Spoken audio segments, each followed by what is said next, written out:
When studying naval history, Japanese light cruisers fall a bit under the radar. This isn't terribly surprising. Japanese battleships and aircraft carriers include some of the best known ships in history, and Japanese heavy cruisers, for their part, had some unique quirks and interesting service. And of course, Japanese destroyers also include some famous names. So the light cruisers don't get as much attention. The subject of today's video, Yahagi, is no exception. This is a ship best known for her final mission, if you know about her at all. In fairness, that's because the last mission was a rather notable one. Operation Ten-Go, the last offensive gasp of the Japanese fleet. But, of course, Yahagi had more to her story than that, however short it may be. So with that in mind, let's look at her story in this video. A story that began relatively late for a Japanese warship.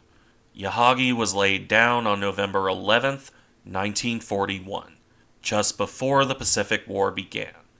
As a result, this would lead to her missing most of the conflict. Yahagi was launched on October 25th, 1942, and only commissioned on December 29th, 1943. This means she missed the early East Indies actions, as well as the Solomon Islands campaign. In fact, as we'll see, Yahagi would only have a little over a year of actual service. However, before we get to that, we do need to touch on the design. Yahagi was an Agano-class cruiser, the last full class of Japanese light cruiser. In simplest terms, these were a replacement for the antique light cruiser force, designed primarily to lead destroyer squadrons, not to engage other cruisers in a surface action. This is quite apparent when you look at weaponry and armor protection, both of which were subpar for engaging another cruiser, but consistent with a destroyer leader role. That also applies to the tonnage. These were fairly small ships by the standards of the day, 6,288 tons at the standard loading, with the full load climbing up to 8,500 tons, at least according to Japanese cruisers. Different sources will give different numbers, but the 6 to 8,000 ton range is pretty consistent. Now let's look at weaponry. Yahagi carried 6 152mm 6-inch guns in 3 twin turrets, a super firing pair on the bow, and a third turret on the stern.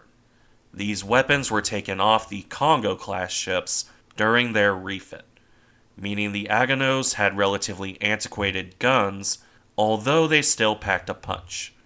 To back those up, the cruiser also carried 4 80mm anti-aircraft guns and 2 twin mounts, one on either side of the bridge.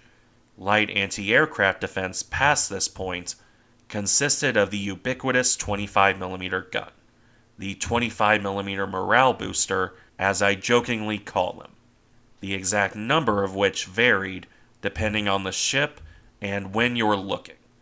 It began as 2 triple mounts, backed up by 2 twin-mounted 13mm machine guns. Over the course of Yahagi's career, she picked up more and more 25mm guns. For example, as of mid-1944, she carried 48 barrels in all. To round off the weaponry, Yahagi also carried 2 quadruple torpedo mounts. These were carried on the center line, allowing for all 8 tubes to be fired on either broadside. The ship could also carry naval mines and depth charges on the stern, in addition to a pair of floatplanes carried just ahead of the third turret. With that covered, we can look at the armor. This was less than ideal. A main belt that came out to 60mm, 2.4 inches at its thickest.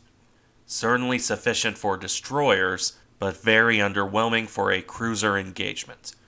This is still consistent with a destroyer leader role, so not surprising. Deck armor was even thinner at only 20mm, or just under an inch thick. That just leaves speed to round things off. This came out to 35 knots on 100,000 shaft horsepower, through 4 shafts in this case. And with that done, we can leave the design and return to service. This began normally enough, despite the late start.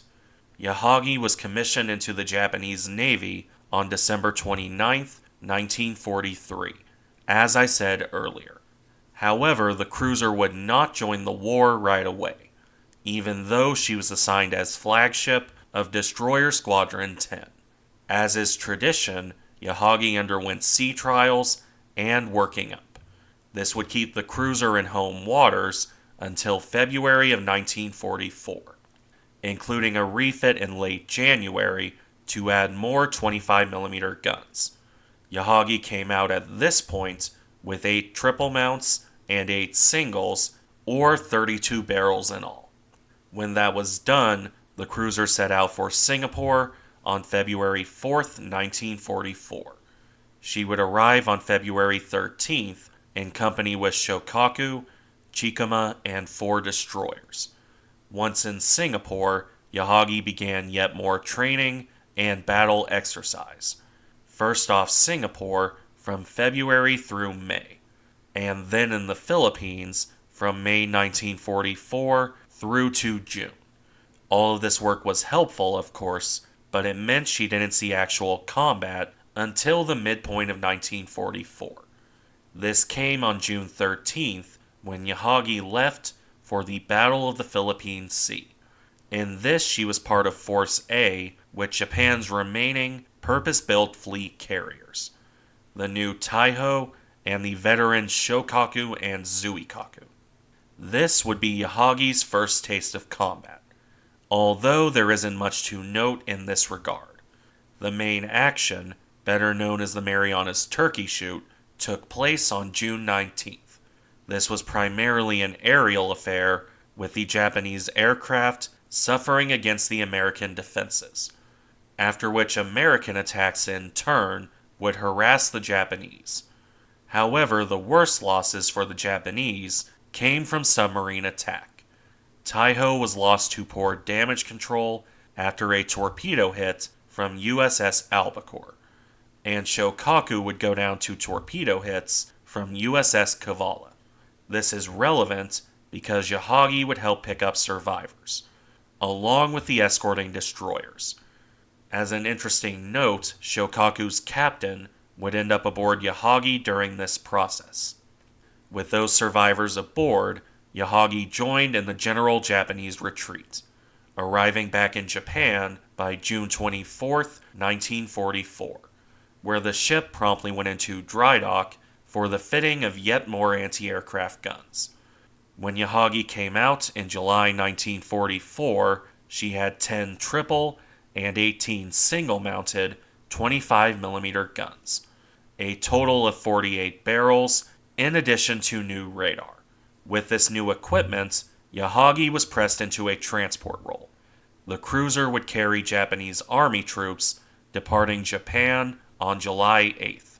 This would see her stop at Okinawa on the 10th, and then arrive at Manila in the Philippines on July 14th, before then carrying on to her old stomping ground in Singapore on July 19th.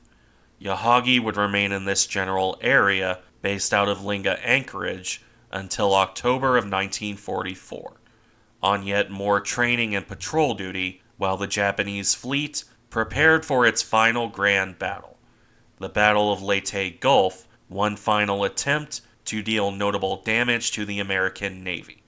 This saw Yahagi depart for Borneo, arriving there on October 20th. She would join up with Admiral Kurita's center force at this point, the single strongest Japanese formation centered on their most powerful battleships. For Yahagi's part, she continued as an escort, shifting from the carriers to the battleships. This would see the ship involved in 3 actions over the next few days. First, in the Palawan Passage on October 23, 1944, when USS Darter and USS Dace struck the center force, sinking the cruisers Atago and Maya while heavily damaging Takao. Yahagi escaped without damage. That would change the following day during the Battle of the Philippine Sea. On October 24th, a massive wave of attacks came against the center force. The fast carrier struck hard, sending wave after wave of aircraft against the Japanese fleet. While most of these attacks were focused on the battleships and heavy cruisers, Yahagi would not escape damage. She was hit in the third wave by 2 bombs, one to her aft crew space and one on the starboard bow. These hits caused fires and limited the cruiser to 22 knots, at least temporarily. They would not, however, put Yahagi out of the fight. She continued on with the remains of the center force, sailing into the far more famous Battle off Samar. This took place on October 25th, 1944. During this engagement, Yahagi would be in the thick of it, particularly against USS Johnston, getting into a gunfight with the destroyer. Hornfisher sights Johnston, landing 12 hits on Yahagi, prompting the cruiser to turn away, at least temporarily. Later on, Yahagi would return and help with firing on the crippled Johnston, before moving to engage the escort carriers, only for Kurita to call for a retreat. In the follow-up attacks, on October 26th and on from there, Yahagi evaded further damage.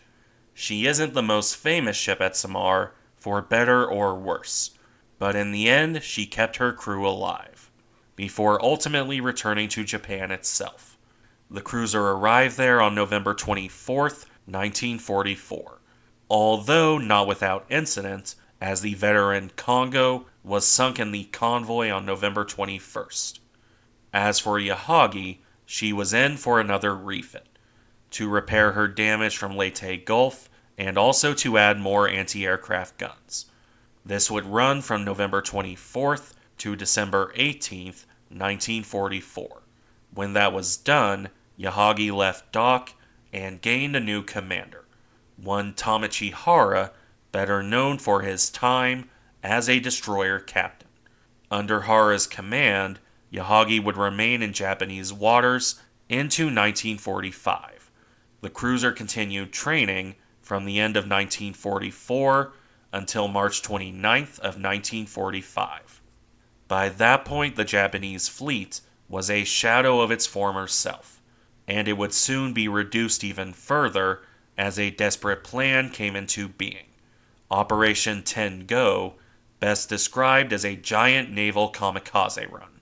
This would see Yamato, Yahagi, and some destroyers sent on a run to Okinawa, a one-way trip due to lack of fuel and a plan to beach the battleship as a giant stationary gun battery. This operation began on April 6, 1945. The Japanese formation set sail to its ultimate doom. On April 7th, a massive air attack fell on the battle group. Nearly 400 aircraft that focused largely on Yamato and Yahagi. Unlike Leyte, Yahagi was the second largest target in this engagement. As a result, she was attacked by quite a few aircraft. It didn't take long for major damage either. A torpedo hit the cruiser early in the attack, which disabled the ship. This wrecked the stern, as you can clearly see in this colorized image. Unable to maneuver, Yahagi was something of a sitting duck. The cruiser would take 12 bomb hits and 7 torpedoes in all. That she remained afloat as long as she did is a testament to her builders. Yahagi remained afloat long enough for the destroyer Izokaze to attempt a rescue of the crew. However, air attack forced that destroyer away, and would ultimately lead to her own scuttling later on. In any event, this wouldn't last forever. Yahagi rolled over to starboard and sank at around 2 p.m. on April 7th, 1945, taking 446 of her crew down with her. About 500 men were pulled from the water, including Captain Hara. If you'd like more details on this battle, I'd recommend his book, Japanese destroyer captain. Although it's worth noting that, as with many primary sources, there are errors and biases here and there. Still an excellent book, and well worth reading. That aside, Yahagi's story came to an end here. It was a short story, in the grand scheme of things, but the cruiser did her duty well. Against odds she was never intended to fight. Thank you for watching. Remember to like, comment, and subscribe if you enjoy the content, and I'll see you in the next one.